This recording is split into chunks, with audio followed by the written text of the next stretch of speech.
This is the Lone Crater YouTube. We hope this video helps. You start by confirming prerequisites. Your iPhone runs iOS 14. 5 or later, Bluetooth is on, and you're signed into iCloud with Find My enabled. Once done, physically pull the AirTag tab to activate the battery and hold the AirTag close to your phone. Your phone should detect the accessory. This is how Apple uses proximity and Bluetooth Low Energy to establish a secure connection. Tap Connect when the prompt appears, because that begins the registration step, tying the AirTag to your Apple ID. Once the phone recognizes the AirTag, you'll be guided through naming and configuration. You can pick a preset like keys, bag, or work faster by typing a custom name so you recognize it later. Make sure you accept assigning the AirTag to your Apple ID. That links ownership and enables lost mode.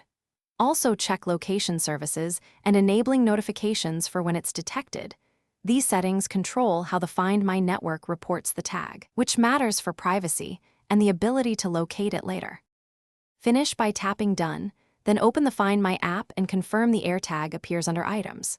Test the sound and precision finding if your iPhone supports it, because that verifies both connection and location accuracy. If something goes wrong, here's one key troubleshooting tip.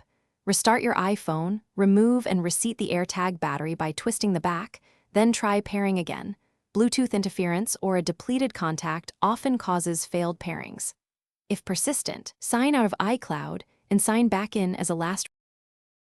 Thanks for watching. Consider subscribing if we helped you.